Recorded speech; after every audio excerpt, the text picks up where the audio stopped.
कपिश जी अपनी बात रख सकते हैं अब, और जो सर कह रहे हैं उस बात से कितना सहमत हैं? परिवर्तन तो दिखाई दे रहा है। देखिए, परिवर्तन एक तरफा है और एक तरफा नहीं। अगर कानून का राज्य चल रहा होता तो शायद आज ये स्थिति नहीं हो रही होती। एक और जंगल राज कायम होता जा रहा है और लोगों को ये लग रहा है कि कानून का राज है। दो माफिया को मिटाने के लिए 3 माफिया पैदा किए जा रहे हैं, ये नहीं दिखाई दे रहा। सरकार का लॉ एंड ऑर्डर का फेल्योर टोटल नहीं दिखाई दे रहा।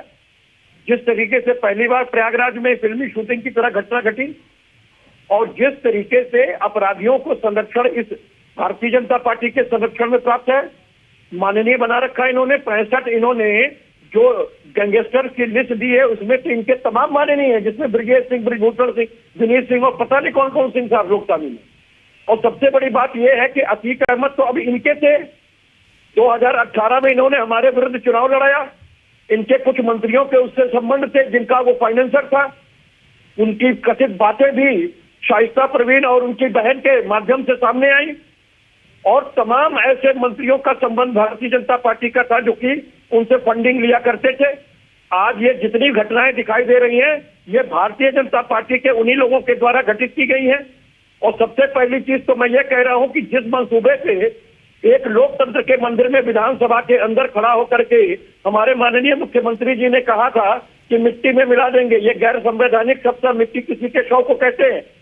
कुछ को पुलिस ने मिला दिया, कुछ को उनके उकसाने पे ऐसे लोगों ने मिला दिया जो आपके सामने ये तीनों ही बजरंग दल के सदस्य, भारतीय जनता पार्टी के सदस्य हैं।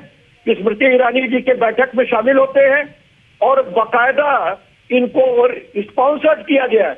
आप खुद देखिए, एक तो इतने गहरे रात में 2 अभियुक्तों को जो कि न्यायिक अभिरक्षा से पुलिस अभिरक्षा में आए थे, जिनके एफिडेविट आप देख करके सुप्रीम कोर्ट में आए थे, केवल 9 पुलिस वाले साथ में थे। कोई गन ऐसी नहीं थी कि वो शूट कर सके, हाथ में हो उनके, कोई उनकी रक्षार्थ नहीं चल रहे थे, आराम से छोड़ा हुआ था। पतंग लूट रही थी उत्तर प्रदेश की पुलिस। ऐसा लग रहा था जैसे अभियुक्त नंबर 1 को जब आप गन से गोली चला रहा था। जांच पर तो भरोसा है ना आपको? भानु प्रताप सिंह जी भी यही कह रहे हैं कि जांच सही दिशा में चल रही है। वो भी मान रहे हैं कि ये किसी के आदेश पर ही हुआ है, मानकर चल रहे हैं, लेकिन जांच पर तो भरोसा रखिए आप। मैं आपको बार बार कह रहा हूं कि जांच पर भरोसा रख पाना बहुत मुश्किल है, क्योंकि जो ऐतिहासिक साक्ष्य उसको आप मिटा नहीं सकते हैं। पूरे देश में 28 एनकाउंटरों की जांच में जो फर्जी पाए गए उसमें 17 उत्तर प्रदेश के हैं। एनसीआरबी के आंकड़े में 506 से ज्यादा पुलिस अभिरक्षा में हत्या का मामला, मृत्यु का मामला प्रकाश में आया है। ये लॉ एंड ऑर्डर का टोटल फेल्योर है, जहां पर पुलिस एनकाउंटर के अंदर विवेक तिवारी जैसे एपीएल के अधिकारी की हत्या होती है, शिखर यादव जैसे जिम चलाने वाले की हत्या हो रही है। आपके सामने कि जेल में जिस तरीके से शूट आउट हो रहा है, मुन्ना बजरंगी का आज तक नहीं पता चला किसने शूट आउट किया, क्या हुआ।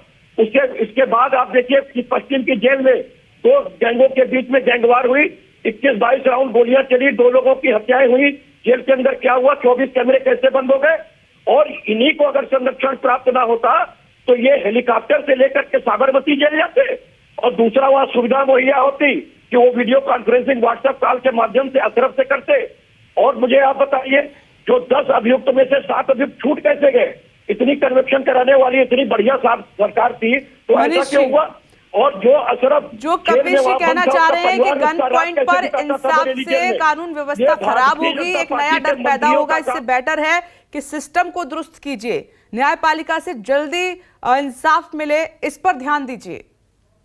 43 साल के आपराधिक इतिहास में पहली बार उम्र कैद की सजा या किसी मामले में दोष सिद्धि हुई तो योगी आदित्यनाथ की सरकार में हुई। मुख्तार अंसारी पर अगर दोष सिद्धि हुई तो योगी आदित्यनाथ जी के समय में हुई।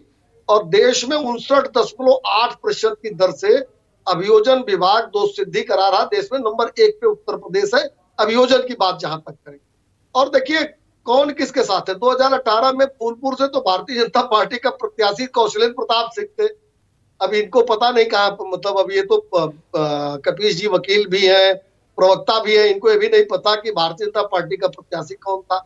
अच्छा, किससे किसका संबंध है? राजू रंजन जी और तमाम रिपोर्टर आपके प्रयाग में है। किसी बच्चे के मुंह के सामने आईडी लगा के पूछ लीजिए अतीक अहमद का किससे संबंध है, तो विपिनेश जी बताने की जरूरत नहीं पड़ेगी और सबने पूरे देश ने देखा है। इनके नेता लोग तो अतीक अहमद के कुत्तों से हाथ मिला के गौरवान्वित महसूस करते थे, ये संबंध था। और जब साबरमती जेल से पहली बार अतीक अहमद को लाया जाने लगा तो पहली प्रेस वार्ता किसने की? अखिलेश यादव ने। पुलिस को धमकी दी कि अगर गाड़ी पलटती है तो गूगल से, अमेरिका से रिक्वेस्ट करेंगे, गूगल बता देगा। फिर नहीं बेचैनी बढ़ी तो रात में ट्वीट भी कर डाला कि समय बदलता है, 4 साल बाद भी अगर कोई अधिकारी गड़बड़ी करेगा तो 4 साल बाद। नहीं कर रही हूँ, लेकिन उत्तर प्रदेश में कानून का राज दिखना चाहिए। आप समझ रहे हैं इस बात को? ये गन पॉइंट पर इंसाफ से बात नहीं बनेगी, ऐसे तो एक नया माफिया पैदा हो जाएगा। इस पर थोड़ा सा फोकस कीजिए। कुल मिलाकर बात यही है। नमस्कार, मैं हूं मानक गुप्ता। अगर आपको हमारा ये वीडियो पसंद आया हो तो इसे लाइक और शेयर जरूर करें, और हां, हमें सब्सक्राइब और फॉलो करना ना भूलें ताकि आप देश और दुनिया की कोई खबर मिस ना करें। तो जुड़े रहिए हमारे साथ और देखते रहिए न्यूज़ 24।